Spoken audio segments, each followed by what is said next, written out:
இந்த வீடியோ பார்க்குற எல்லாருக்கும் பார்த்தீங்கன்னா ஹாப்பி நியூ இயர். இந்த இன்னைக்கு பார்த்தீங்கன்னா நியூ இயர். ஸோ 2026 வந்துடுச்சு. ஸோ பார்த்தீங்கன்னா இப்போ 2025 இப்போ தான் வந்த மாதிரி இருந்துச்சு. அதுக்குள்ளே 2026 வந்துடுச்சு. ஸோ இன்றைக்கி பார்த்தீங்கன்னா நான் என்ன பண்ண போகிறேன்னா பராசக்தி படத்தோட லேட்டஸ்ட் அப்டேட் தான் பார்ப்போம். ஸோ நம்ம வீடியோ வர வெல் பண்ணி ஷேர் பண்ணி சொல்லுங்க. சரி வாங்கினா வீடியோக்குள்ளே போயிடலாம்.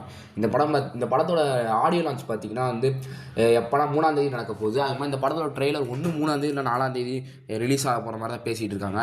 அது மாதிரி இந்த படத்தோட 4th சிங்கிள் வரமா அதுதான் எனக்கு டவுட்டாக இருக்குது. ஸோ அது வருமானம் தான் தெரில. ஸோ 4வது பாட்டு இருக்கான்னு தெரில. ஸோ அது இல்லாமல் இந்த படத்தில் சிவகார்த்திகேயன் பேர் பார்த்தீங்கன்னா ராஜேந்திரன் லெச்சே அப்படின்னு என்னமோ சொல்லிட்டு இருந்தாங்க. ஸோ என்ன சேங்கிற அப்படின்னு கேட்டிங்கன்னா அப்படி தான் கூகுள்லேயும் போட்டிருந்துச்சு. அது மாதிரி இந்த படத்தில் இவன் அதர்வா பேர் பார்த்தீங்கன்னா சின்ன நாடாராம். அதுக்கப்புறமா பார்த்தீங்கன்னா ஸ்ரீலீலா பேர் ரத்னமாலா. ஸோ அதனால தான் பார்த்தீங்கன்னா ரத்னமாலா பாட்டுன்னு ஒரு பாட்டு வச்சுருப்பாங்க. அது மாதிரி இந்த படத்தில் ரவிமோகன் பேர் பார்த்தீங்கன்னா என்னதுன்னா இருக்கு பார்த்துட்டு வந்துடுறேன். திருநாடன் தான் இந்த படத்தில் ஜெயம் ரவி வச்சு ரவிமோகன் பேர்.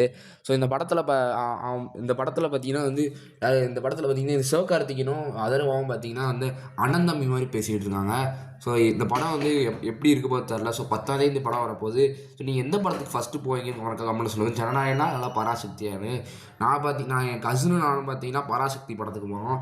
அடுத்து நான் ஜனநாயகம் படத்துக்கு போகிறேன். ஏன்னா நான் ஒரு இடத்துக்கு டூருக்கு போகிறேன். ஸோ அதனால் பார்த்தீங்கன்னா நான் போகல.